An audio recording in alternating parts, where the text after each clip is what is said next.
Hello and welcome to Move Conversations. This is your host, Venkat. In this episode, we talk to Professor Campbell Harvey, Professor of Finance at the Fuqua School of Business and a research associate of the National Bureau of Economic Research in Cambridge, Massachusetts. He served as the president of American Finance Association in 2016. He serves as partner and senior advisor at Research Affiliates LLC, who oversees over 180 billion in client funds, as well as investment strategy advisor to the Man Group PLC, world's largest publicly listed global hedge fund provider. The courses Professor Harvey has taught include innovation in crypto ventures, tech-driven transformation of business, and international finance, of course. He also offers a Coursera course called Blockchain Business Models. His book, DeFi and the Future of Finance, was recently released in 2021. And that is the topic of today's discussions. Welcome to the show, Professor Harvey. Thank you for inviting me. And actually, the release of the book was 3 weeks ago, so it's quite fresh. Oh yeah, thank you. Thank you so much. And, taking time out, I'm sure you're busy with your teaching, the semesters have started, as well as you're busy with your book promotion and talk and so on. And it's a hot topic. I mean, today, US time, and again, it crossed 50,000 Bitcoin, right? Yes, well, that could be true. But I want to emphasize that my book is not really about Bitcoin.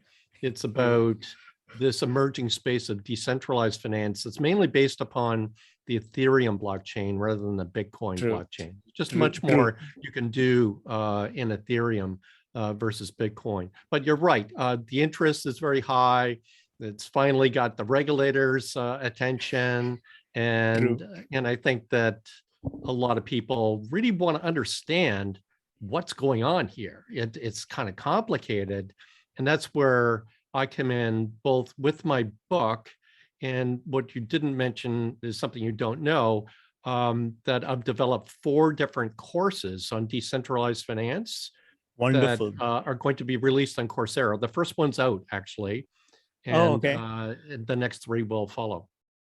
Wonderful, wonderful. That's perfect setting, and our audience will be very interested in knowing all of this. And some of them are engaged and involved with the Bitcoin crypto movements, but a lot of them are very eager to know basics and what can be done with the blockchain technology and so on.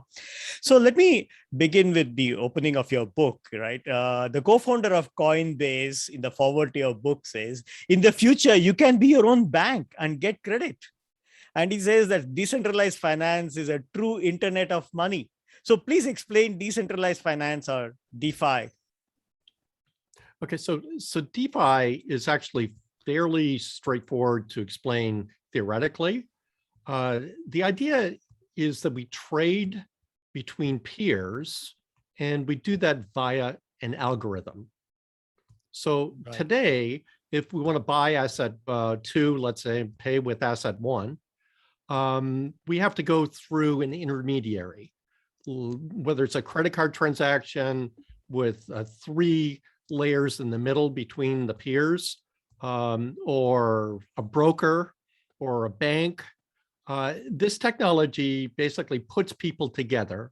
You trade with the algorithm. And it's not too hard to imagine that that is what our future looks like. And not just in finance, but many other activities that we do, we will be interacting directly with an algorithm. So this is an algorithm that's open source, that's out there. There's no CEO of the algorithm. There's no board of directors.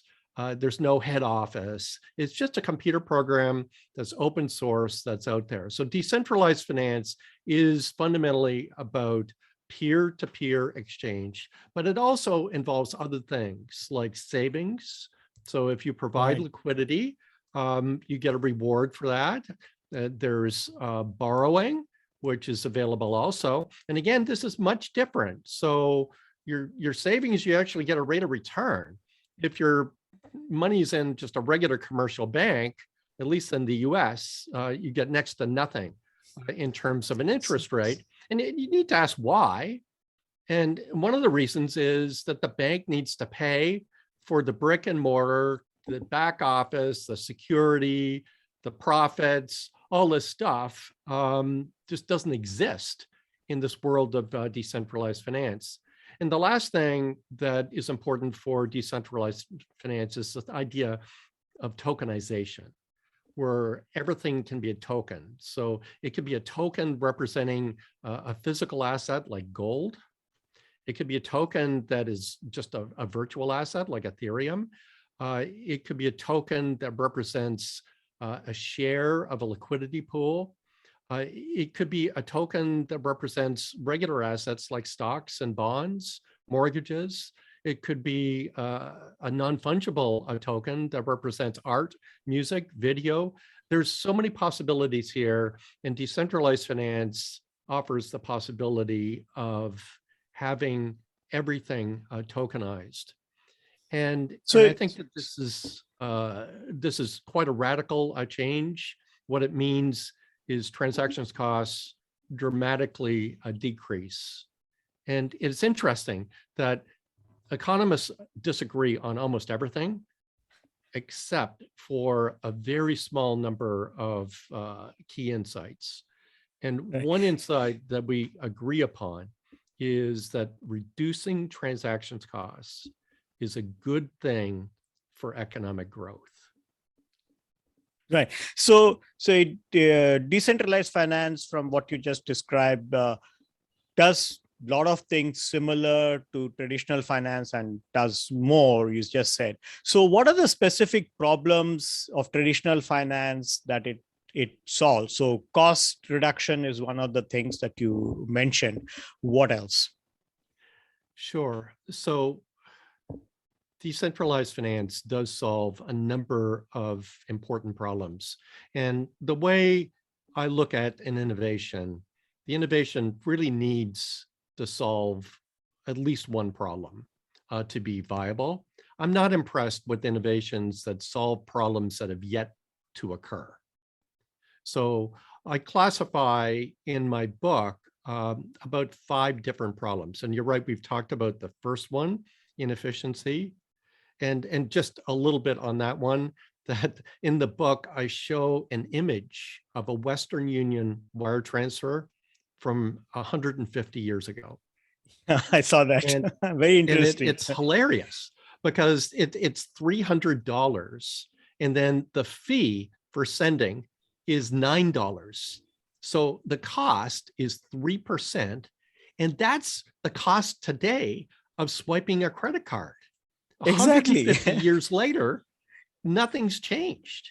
And you go through the list of things that are expensive to do, like transferring money, wire transfers, and even things like in the US, if you buy a stock, you can do it very quickly, but to get that stock put in your name, to transfer the ownership officially or to settle, that takes 2 days.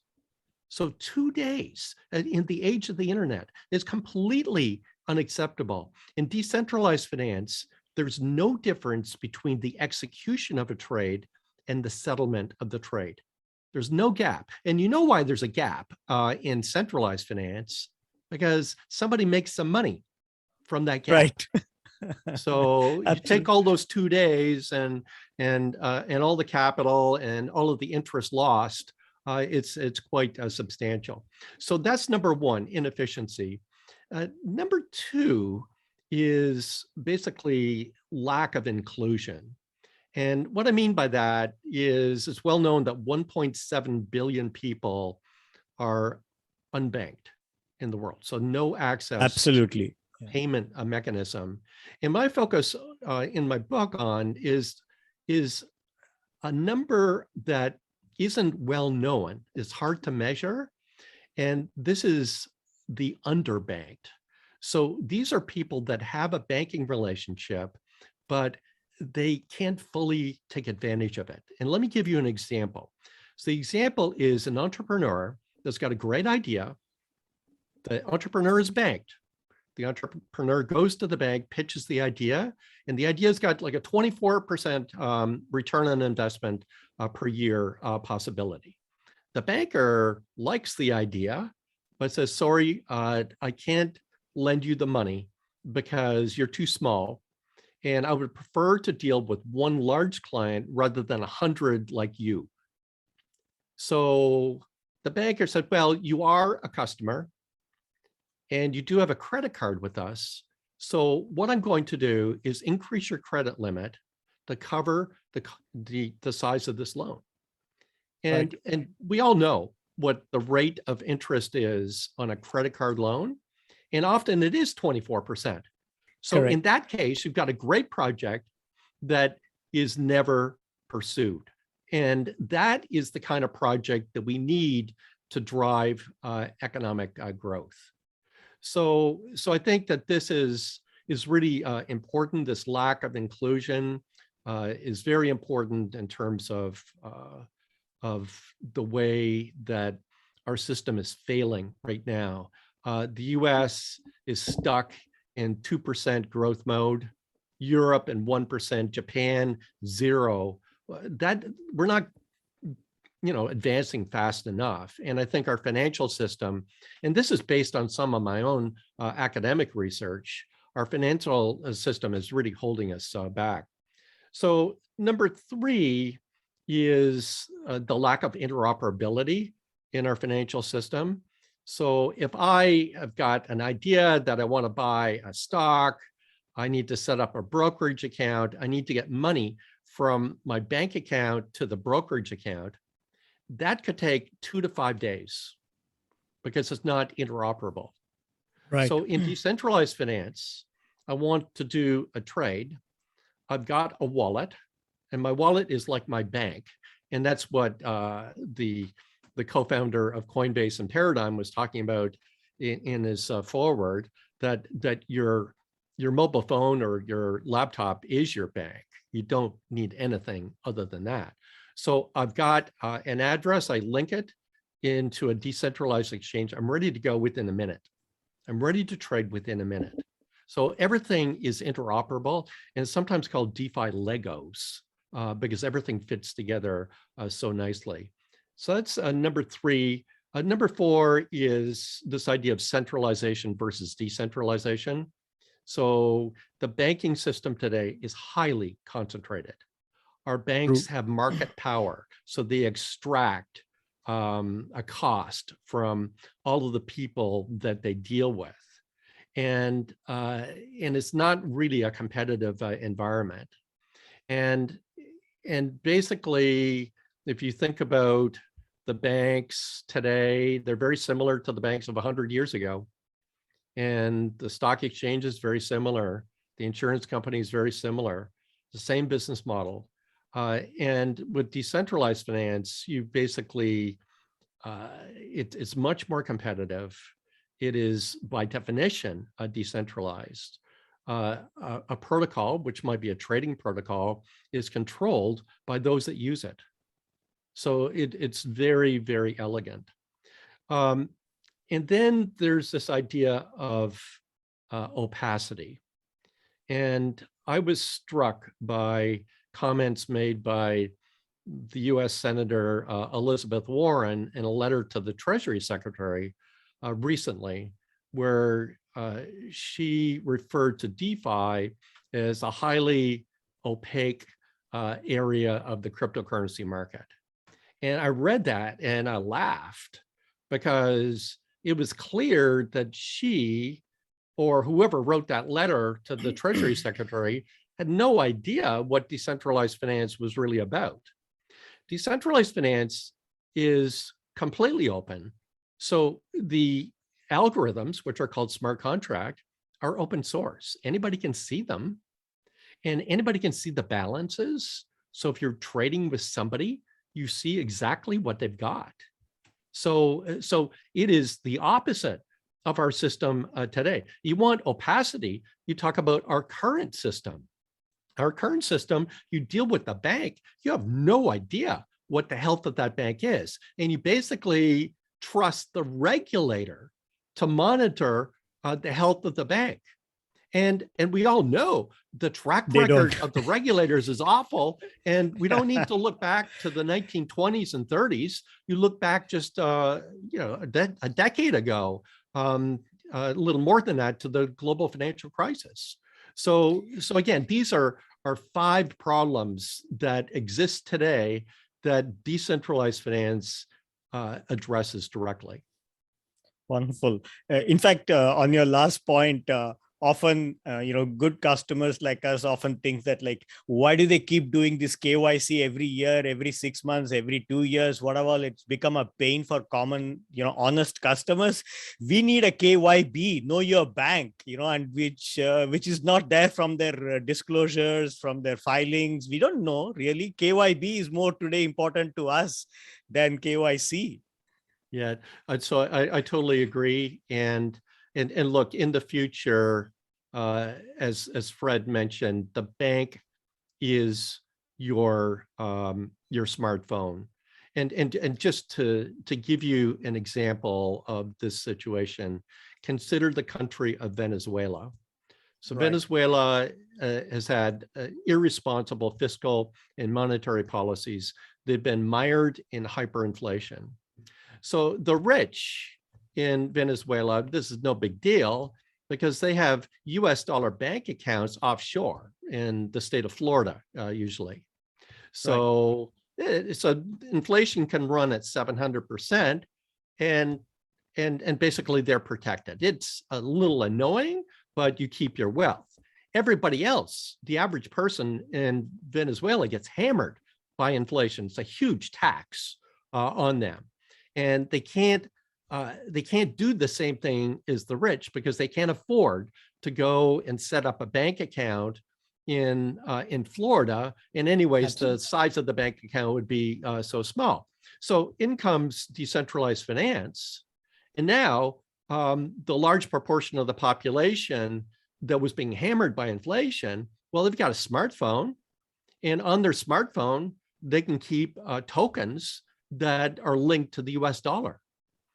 So you think about what's happened, the rich have basically dollarized, and correct, those that are not rich are doing the same thing and effectively disintermediating the central bank. So I think it's very striking that, and this country is a good example of a number of things. So if the centralized system is irresponsible, it's going to be replaced, and we see that. But the other insight is very important, and that is that decentralized finance is a technology of inclusion. So this is not just to benefit the rich, it's to benefit everybody. And indeed, within decentralized finance, everybody is a peer. So there's no banker, there's no customer, there's no hierarchy whatsoever. You're just a peer.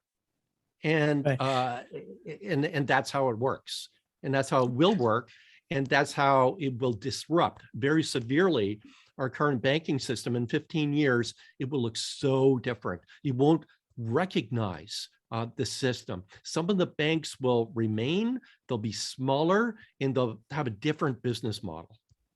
Right. So DeFi is a much broader concept than the concept of Bitcoin, which people often hear in the news. Some of them invest. With Bitcoin, as you mentioned, is a in your book, is a store of value, and as we see, it thrives on scarcity.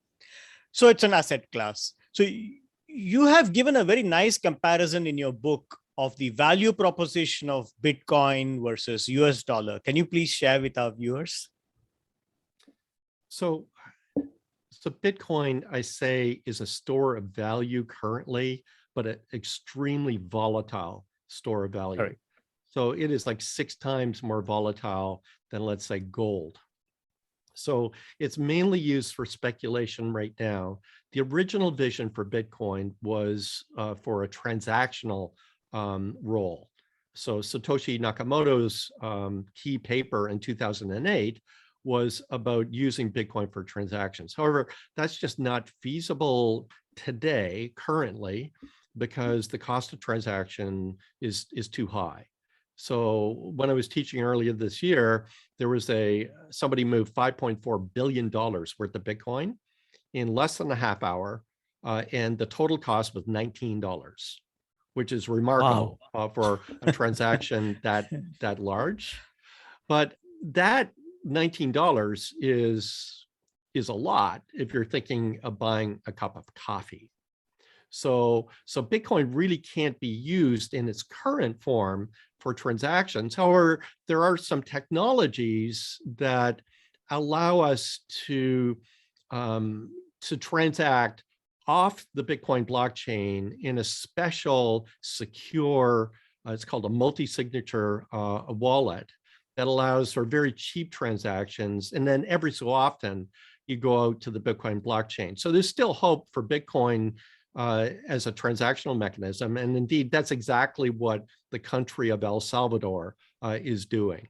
So not every transaction that happens in El Salvador is on the Bitcoin blockchain, but it is done in what's known as a layer 2, which I explore in my book. So that's, and let me also say that I totally understand that Bitcoin is really difficult to value. And some people believe it's worth zero, and it might be. And some people have the following logic, and the word logic in quotations, that Bitcoin is the new gold. The total value of gold is $9 trillion. The total number of Bitcoin will be 21 million. So divide the 9 trillion by 21 million, and you get about $400,000. So that should be the value of Bitcoin. So the reason I put quotations around the logic is that it's not really logic. You assume the result by saying that Bitcoin equals gold. That's a pretty big assumption, but it is difficult to think about the valuation. It's a lot easier and to think about valuations of other crypto currencies. So I've already mentioned that you could have tokens that are backed by actual collateral. So you got to have a token that's backed by gold. So that's really easy to value. You could have a token that is backed by an equity, like IBM share or an Apple share. So that's incredibly easy to value. The stable coins, those that are backed by dollars, those are easy to value. Even something like Ethereum, and Ethereum is different than Bitcoin because it offers a feature that Bitcoin doesn't offer. It offers the feature of running a computer program, an algorithm, I called it, within their blockchain. So some people call this the Ethereum virtual machine. Think of it as, well, Amazon has part of its value because of its cloud computing operation. So you can actually do something with the cloud computing in Amazon, you pay for it. In the same way, you can actually do things. You can deploy these protocols that could be for savings and lending and exchange. And there is a definite utility from that. So you can see that there's a value associated with it. So Ethereum, you just explained how it is different. And what is the gas fee that Ethereum charges for every transaction? So the gas fee is really important. And what you don't want is for an algorithm to be deployed in the Ethereum blockchain that is a faulty algorithm that just runs forever. Okay, so we call that in computer science like an infinite loop. So it would take up a lot of computing power and it just would go on forever. And the way this works is the Ethereum blockchain resides on, thousands of nodes around the world, and that would just be a waste. So the way that the founders of Ethereum got around this is with a gas fee. And the gas fee is very analogous to like a car. So let's say you've got a self-driving car that is gas powered and it goes out of control. So it goes into the infinite loop and it's driving on the highway and just keeps on going. But there's a limiting factor. It's going to stop when it runs out of gas. And sort of fuel, yes. Yeah, so this is the same idea. So the idea is that you pay a fee, and that fee reflects the amount of computation that's necessary in to do what you're asking the algorithm to do. And then there's another layer. So there's the amount of gas that you need. So let's say one liter. But the other aspect to this is that, well, the demand also is important. So if there's a lot of demand to do transactions, and given there's a limited capacity currently in Ethereum, then the price of gas actually goes up. So, so the price of gas times the amount of gas, which is the computational time, that's how Ethereum actually works. Right now, like Bitcoin, the cost of transactions is quite high in Ethereum. And just to be like really blunt about this, Ethereum can do about 15 transactions per second, but let's say Visa can do 65,000 transactions per second. That's a big gap. And Ethereum will launch its version 2 next year, which promises to vastly increase the transactions per second to go well beyond Visa. And when that happens, then the actual gas fees will go down dramatically. Indeed, we know this because there's a number of Ethereum-like competitors that have already implemented some of the things that Ethereum will be doing next year. And the cost of transacting on these alternative blockchains is really low. All right. So you briefly just mentioned stable coins. So what are they? And I believe some of them can be redeemed for 1:1 for US dollar. So if that is the case, then will there be no bank run on these things in the future? Well, anything can happen in the future. So, so let me just qualify that. So there are many different types of stablecoins. So the most popular stablecoins today are USDC and USDT. And these are centralized stablecoins. So that means there is a company. So Circle is the company that oversees USDC. And USDC is guaranteed at $1 by Coinbase and some other exchanges. And basically the idea is that Circle needs to house the collateral. So you put $1 in and you get one of these stable coins.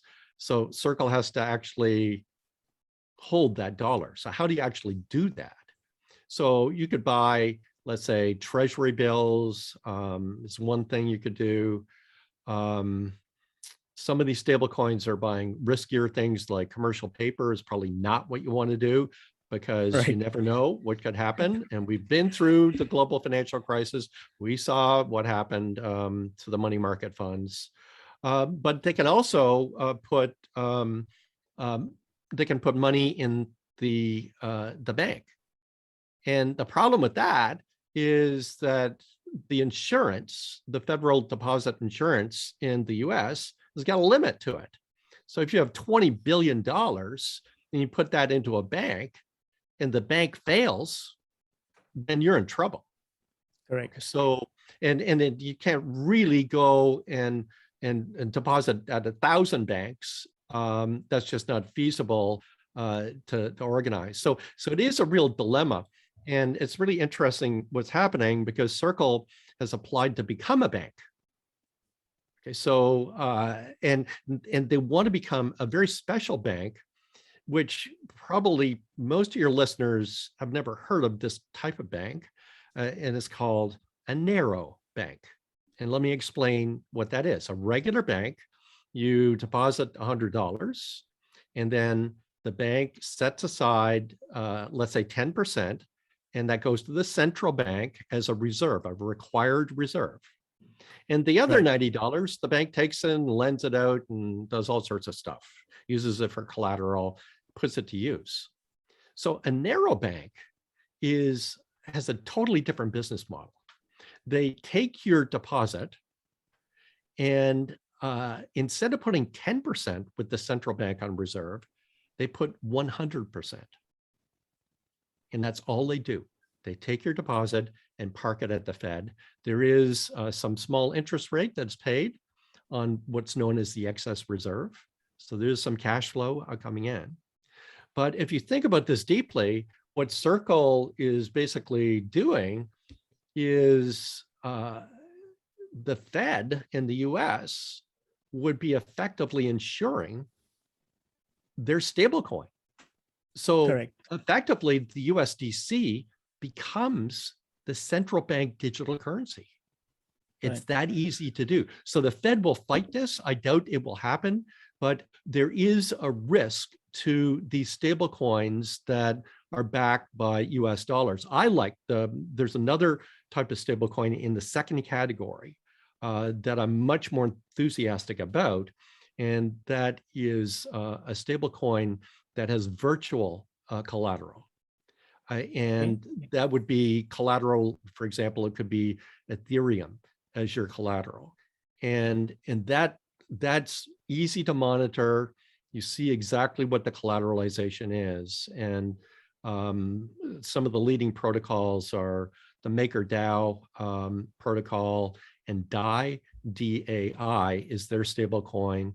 And I also like the FEI, that's F-E-I protocol, and their stable coin is also in the same class. So you don't have this problem with these stable coins that USDC, USDT or Tether is very mysterious because we don't really know what their collateral is. Right. So, and they've already revealed that some of their collateral is cryptocurrency, which is incredibly volatile. So yeah, I think USDT has been very popular, but I think it'll be replaced by these stable coins that have virtual collateral. And these stable coins that have virtual collateral are decentralized. So again, I want to emphasize that USDC, USDT are centralized stable coins. The JP Morgan stablecoin is a centralized stablecoin. And almost all banks will have their own stablecoin. They're all centralized, whereas DAI and FEI are decentralized. So this is a very important distinction. So if somebody has tried, launched a USDC based on US dollars, has anyone done something like a basket of international currencies? Yeah, you see, this is the beauty of tokenization. So you can have a stable coin that's based upon anything. So you could have a stable coin based on a basket of currencies. You could have a stable coin that's based upon individual currencies. You can have a stable coin that's backed by gold. There's many possibilities in this space. But I just wanted to also know, that's good that we can do that, but has anyone done it, or is probably in the making? So I actually can't name right now a stable coin that, let's say, is the top 10 currencies in it, but with high probability that exists out there. Yeah, sure. No problem. So in your book, you say that, luckily it is extraordinarily difficult for any actor, even an entire country, to amass so much of network power on the most widely used blockchains, such as, Bitcoin or Ethereum. So the doubt that I have in my mind is that if there is a honeypot, why will people not develop sophisticated tools to break it? You do point out in your book about crypto exchanges which have been hacked, and every week we hear of more sophisticated internet attacks on the internet. So now there are people talking about quantum computing, which will come up. So maybe the tools of future can be more sophisticated. What are the views on the risk of DeFi? That's where I was heading to with this. Yeah, sure. Well, let me first talk about, because your question's got many parts to it. So Bitcoin and Ethereum use a consensus protocol called proof of work. And that involves mining and the miners work very redundantly trying to solve a problem that's really difficult to solve. They validate transactions, and then the first miner to solve the problem is the one that is allowed to add a new group of transactions to the shared blockchain. So this is computationally very, very burdensome. And the way that both blockchains are constructed is that the difficulty of the problem that's being solved is basically variable. So as more computing power comes onto the network, the problem becomes more difficult, so that blocks can be added every 20 seconds in Ethereum, let's say. So if it takes 40 seconds, that's too long. We need to reduce the difficulty. So it's very much dynamic. So this is resilient to increases in computing power that we've had over the past, like 12 years, for example, since the launch of Bitcoin. So this is the amount of computing power is unprecedented. The security is unprecedented. It is at the same time the greatest strength of Bitcoin and Ethereum, but it's also the greatest weakness because of the amount of energy that's used, and much of that energy from coal or fossil fuels. So, so Ethereum will switch to another protocol. And just to take a step back to proof of work, the amount of computing is so enormous. And this isn't computing that you do on your laptop or your desktop or Amazon Cloud. This is done with very specialized chips that are designed to solve the particular problem. And it's a different problem for Ethereum than for Bitcoin. So a mining machine for Ethereum doesn't work on Bitcoin and vice versa. So Ethereum will switch to a different consensus protocol called proof of work, and or proof of stake, I'm sorry. So proof of stake is a very nice idea. And that is that miners will put a deposit in called their stake. And if a miner has, let's say, 10% of the stake in the overall network, then probabilistically, they'll be chosen 10% of the time to validate transactions and to add the block. So you don't have this redundant computing in proof of stake. And it's much more energy efficient. It's vastly more energy efficient because instead of thousands and thousands of computers trying to do the same thing, you've got one computer doing it. And the mechanism is pretty straightforward, that if the miner does something nefarious, so for example, validating a transaction that is invalid, then that comes directly out of their stake. So they need to make it whole. So it is incentive compatible to actually do this. And this also greatly increases the speed, so the number of transactions per second. As for quantum computing, and I get this question a lot, the quantum computing is not really that useful in terms of the proof of work sort of stuff that goes on. So think of thousands of computers trying to solve this problem. The quantum computer isn't really designed to solve that problem. Okay. However, and this is a big however, the quantum computing offers the possibility of essentially figuring out what the private keys are. So a cryptocurrency is defined by its private key. So and a private key is just a random number. It's a huge number. So it's 256 bits. So it's impossible to guess. And what we do is we take that private key and put it through a special one-way algorithm that comes up with a public key. So it's really easy to go from the private to public. And the public key is transformed to become your address. So people can send you some currency to that address, and then you control that with your private key. Right. Okay, so the issue is, could there be a possibility of going from the public key to the private. So public is open, private is private. So quantum computing actually offers the possibility of actually doing that. So, so basically, if nothing happened, eventually the quantum computing could effectively figure out the private keys. Now you think, oh, well, that's got to be an existential risk. And it turns out it isn't. And let me explain why. So all we're going to do is, once quantum computing gets close to actually doing this, people will basically move their cryptocurrency to basically another private key. So I can always send cryptocurrency to myself. So think of this as taking money out of your left pocket and putting it into your right. And we'll do this.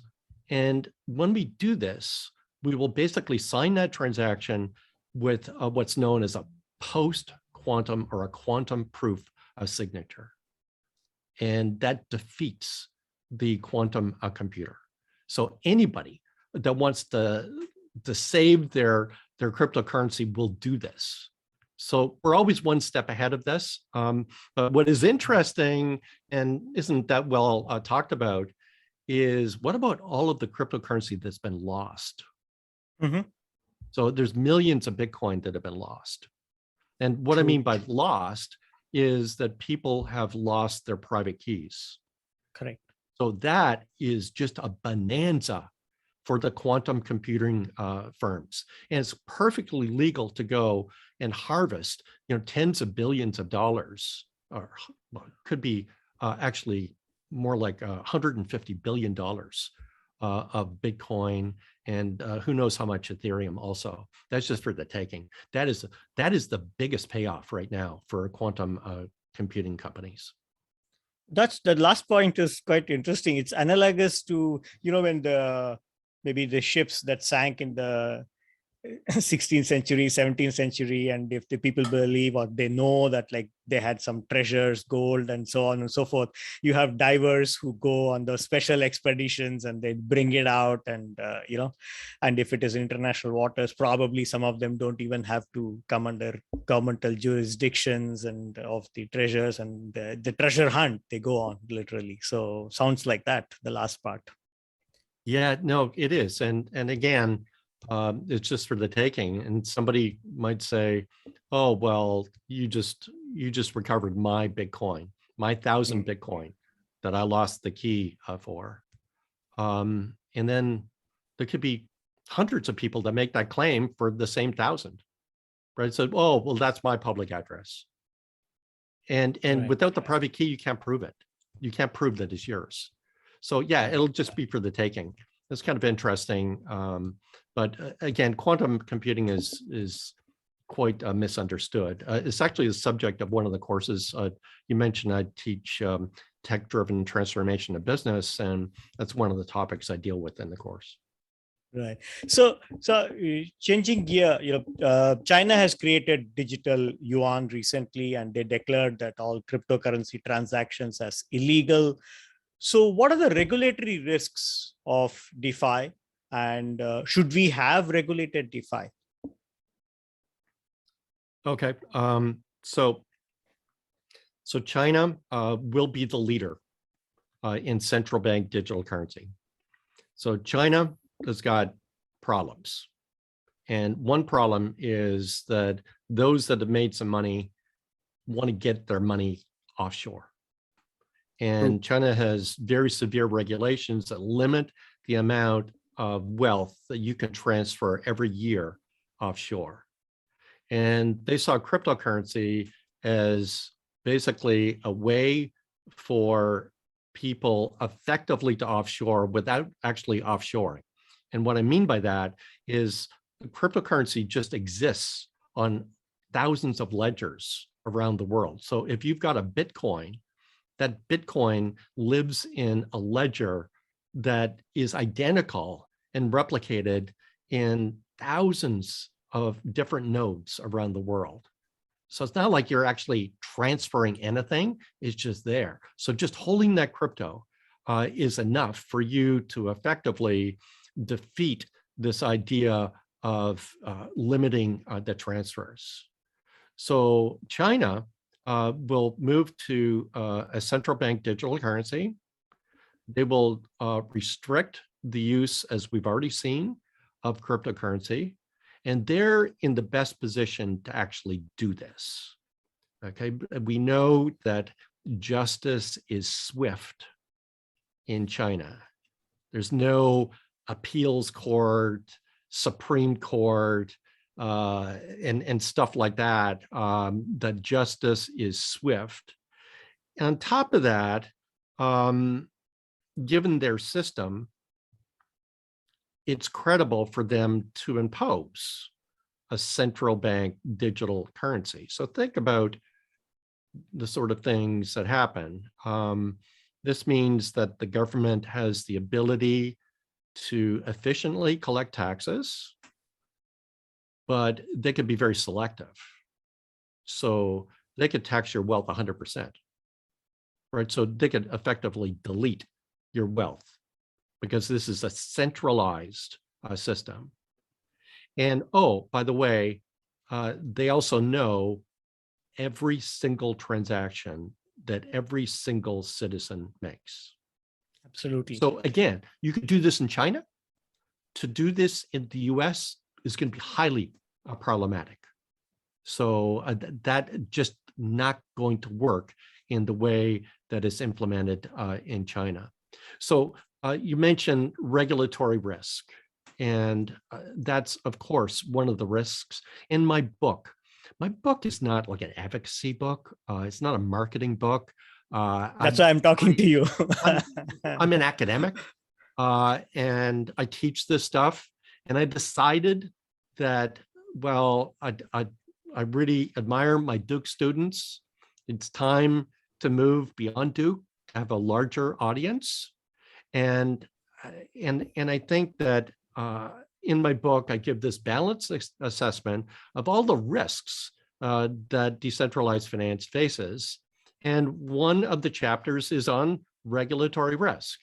And we've seen in the US, the Securities and Exchange Commission is supposedly got DeFi in its crosshairs. It's interesting, the actions that they've taken already. So they basically went and did what's known as a Wells notice for Coinbase, because Coinbase was going to offer a 4% savings rate if you deposited the USDC, which is the stablecoin. So that's kind of like a bank account, right? So a bank account, but instead of having a 0 or a 0.1% interest rate, you're getting 4%. So the SEC goes and serves notice on Coinbase, and Coinbase actually had to withdraw it. But if you think about what's really happening here, the SEC goes after Coinbase because Coinbase is a centralized organization. So there is a CEO, there is a board of directors, there is a head office. And they just did this really successful IPO where they were valued at the IPO at $85 billion. So very high profile. So it's much more difficult for the SEC to try to go after, let's say, a decentralized finance protocol. So this is an algorithm.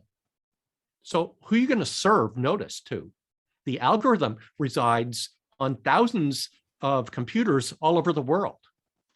It's not a US algorithm. It's not an algorithm that is a Singapore algorithm or Japan, whatever. It is just all over the place, the same thing, identical. Who are you going to serve? And then maybe you go after the governance or the users of the protocol. But that doesn't make any sense because the SEC is supposed to protect those users. And the users are actually benefiting from the protocol. So it kind of goes against their raison d'etre. So I think that we will see some guidance over the next couple of years. And I do believe that we need that guidance. Right. So the regulators have a very tough job. So the Securities Act 1933 was introduced because of the abuses of the financial system leading up to the Great Depression and the stock market crash in the US in 1929 and around the world. So the prime goal is to protect consumers from fraud and things like that. So that's the prime goal. But that 1933 Act didn't say anything about cryptocurrency, obviously, right, at that time. Right. So there's not that much guidance here, and it's important to get that guidance. And the regulators are like, they know what the trade-off is. So if they are really harsh on the regulations, then the innovation is killed or the innovation moves offshore. If they're too lenient, then there is a lot of abuse. So you need to get the middle ground.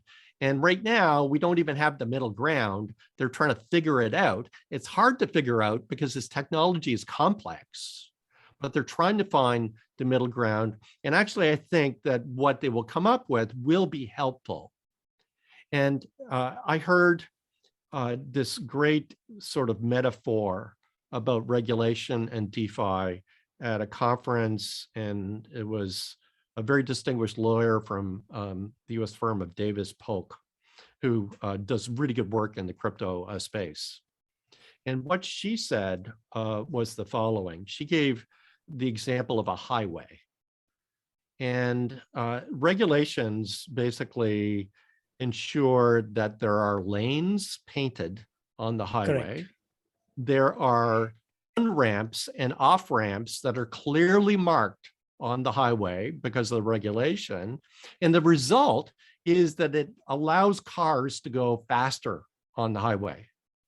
And the point that she was making is that if there is a regulatory environment that is deemed fair and balanced, that could allow the DeFi space to develop much more quickly. And I believe that is the case because right now, certain protocols are thinking, oh, well, the SEC might come after us saying that what we're doing might qualify as a security. It's not clear that it is, but there is some probability. Maybe it's a 25% probability. So therefore, we're going to move our firm to the Cayman Islands. And that's exactly what you don't want. Right. So I think that every country can benefit from its own innovation, and you don't want the good ideas that, let's say, are coming from one country just to go to some haven like Nevis or Cayman Islands. Correct. So there's another thing which is in the news nowadays. Non-fungible tokens or NFTs. So what are fungible tokens and non-fungible tokens? Are there some equivalents in the real world that people can relate to? Like is money fungible in that sense? Yeah, exactly. So let's say US dollars are fungible. And what I mean by that is if I have two $1 bills, they've got different serial numbers on them, but they're identical. So they're valued the same. And indeed, I can take 10 of those $1 bills and exchange it for a $10 bill. So it's completely fungible. Okay, so every dollar is exactly equal to another dollar. So NFTs were originally called deeds. Right. So you have a deed to some land, and that's unique. And you've got a deed to another piece of land that is unique. So non-fungible tokens just means that every token has got a different value. Okay, so you could have 10 non-fungible tokens. There's no reason that they would have the same value. And these non-fungible tokens could be, for example, a deed. They could be a mortgage. They could be a bond. Right. There's many different things that you can do.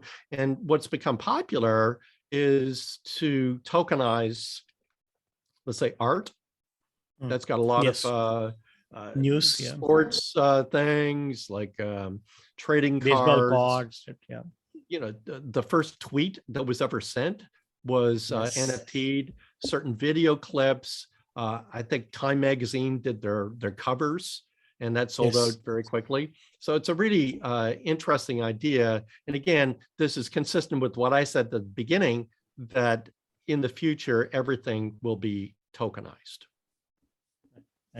So that's good. So similar to traditional finance, does decentralized finance enable collateralized or uncollateralized loans? So can a person take a DeFi loan on their house? You just mentioned loans, so just that brings up this question. Yeah, so definitely. So in the space right now, we do collateralized lending. So it's like your house. So think of your house, that you've got a house, it's paid off, but you need some money. And one possibility is just to sell the house and collect the money and then spend it. But then you need to buy a new house or find some place to rent. So instead you go for a mortgage loan or a home equity loan. And basically what you do is you pledge your collateral as the house, and then you get a fraction of that value from a loan. So the loan is over collateralized. So if your house is worth 200,000 and you're able to withdraw, let's say 170,000, there's an over collateralization there of, let's say, roughly 25%. So in the DeFi space, it's very similar. So you might hold some Ethereum, for example, and you don't want to sell it because you think it's actually going to go up in value. Just like the house, you think that's going to go up in value also. So you pledge that collateral, and then you can basically take out a loan. Now, the difference between the house-based collateral and the Ethereum-based collateral is the volatility. So the real estate is not that volatile. Ethereum is very volatile. So there needs to be like over collateralization of that loan. So that space is quite a vibrant space in decentralized finance right now. There is also some uncollateralized lending that goes on. And this is a relatively new space, and it does involve some trust. So if you know somebody that doesn't have the collateral, but you actually believe they can pay it back, then you post the collateral for them and you collect a reward for actually doing this. So this market is just emerging. And then the third category is a very interesting category that to me is really fascinating. And this is this idea of a flash loan. So this is a concept that is unique to decentralized finance. And it's hard to actually believe this is true, but consider a loan that is completely uncollateralized, that has zero duration, zero credit risk, and zero interest rate. That's well, how is that possible? And it has to do with the way that Ethereum transactions work. And these transactions are atomic. And what I mean by that is the following. The transaction can have many steps. So a transaction might have, 10 different steps to it. And if any step fails, then you revert to where we began with before the transaction. So think of a transaction where you, the first thing you do is borrow some money, and this is the flash loan. Then the second step, you deploy it, and maybe you see an arbitrage opportunity that the price of a cryptocurrency is different on one exchange than another. So you buy in one exchange, you sell on the other exchange. Then the last step, you pay back the loan. So if something happens and the price that you get on that second exchange is not what you expected, and you can't pay back the loan, then we revert to where we began before the loan was actually taken out. So that's what I mean by zero credit risk and zero duration. It happens in the same transaction. And in my class, I go through a flash loan example where the very first step is someone borrowing the equivalent of $200 million. Right. And again, the same thing happens where it is paid back. The whole 200 million is paid back in the same transaction. Millions of dollars are made in arbitrage profits. And I give this an example as not just of a flash loan, but of the idea of financial democracy. That the person doing this, and it's sometimes called an exploit, I call it arbitrage. The person doing this, we don't know who it was, but it could be a 15-year-old kid that has no wealth whatsoever, pulling off an arbitrage transaction that usually we think is associated with a hedge fund. Right. To go to do a $200 million loan, I can't do that. You can't do that. And certainly a 15-year-old kid cannot do that. But in this space of decentralized finance, you can do that because everybody's the same. And again, this is just a great example of financial democracy. Right.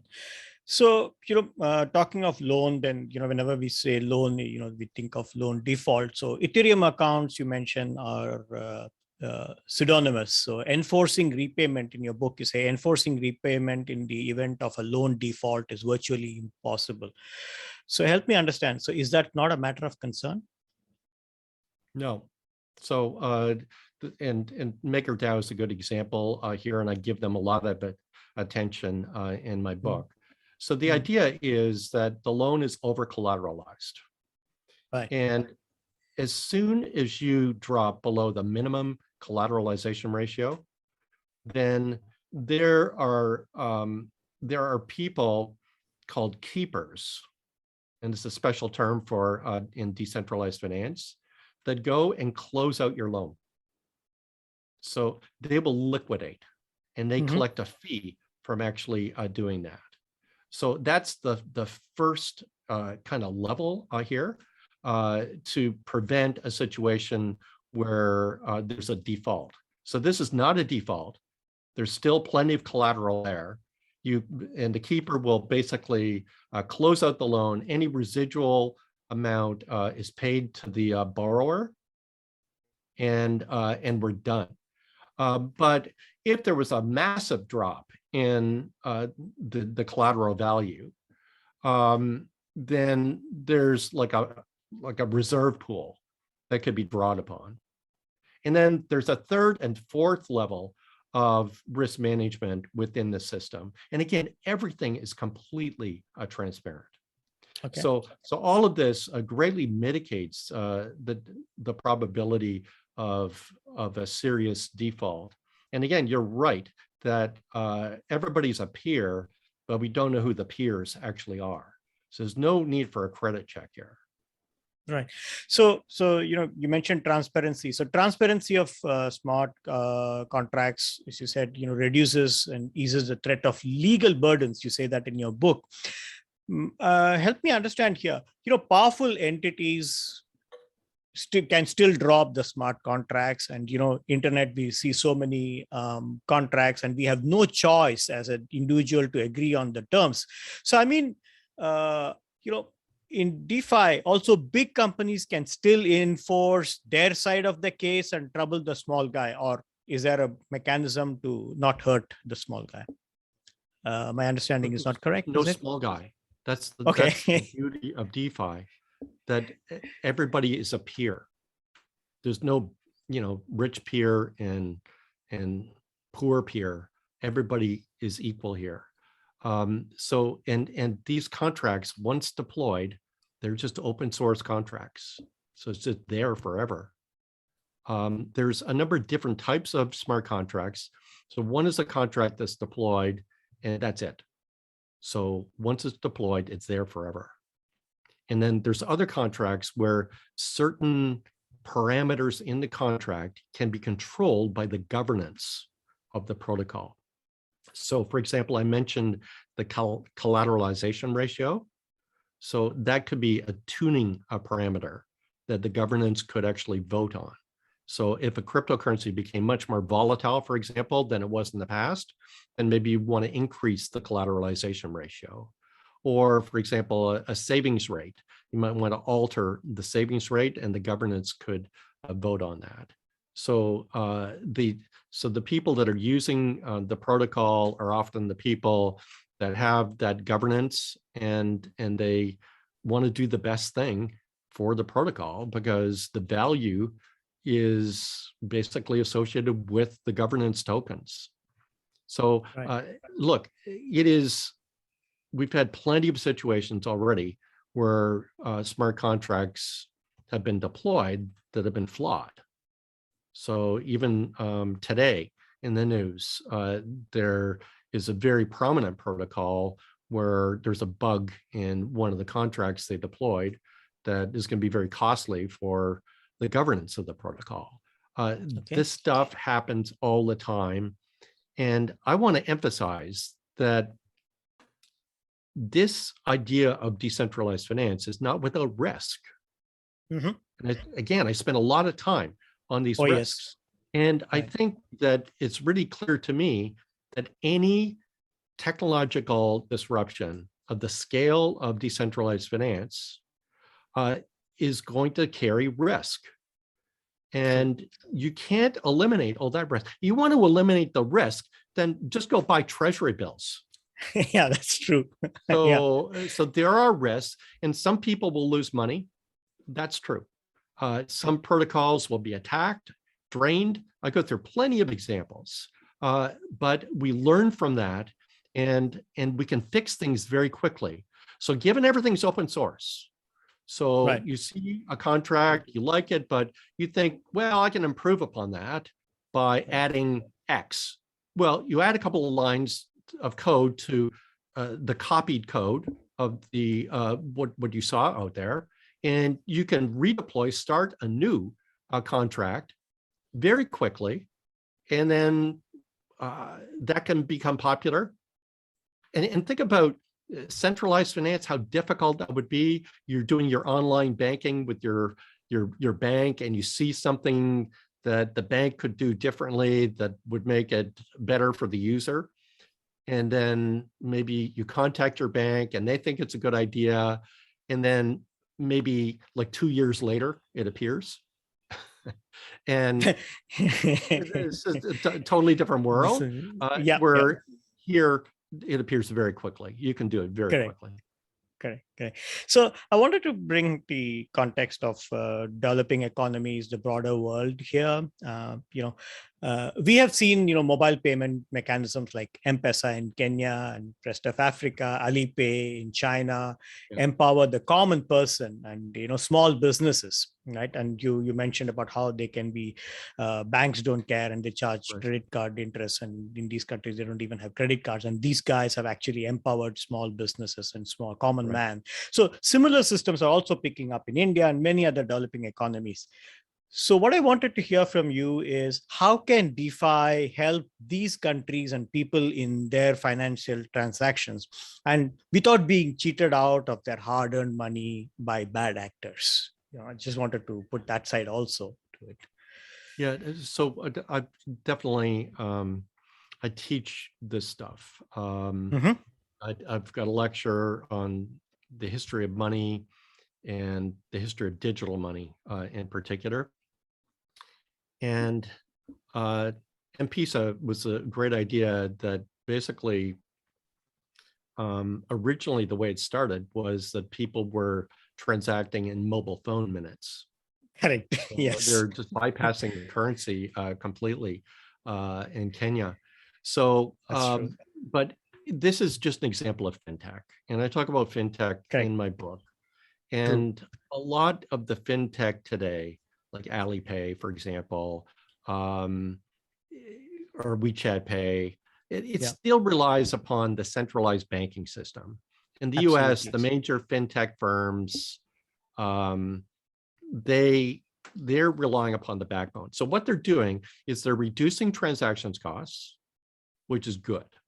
Okay, so I'm fully supportive of that. And they are actually taking a big piece of the centralized banking, commercial banking business. So you look at the capitalization of a firm like Stripe, it is huge compared to the actual commercial banks today. So, so they're basically chipping away, reducing the transactions costs. And yes, you're correct that it allows to some degree some inclusion, but not. Again, you need to have some banking relationship to use many of these protocols.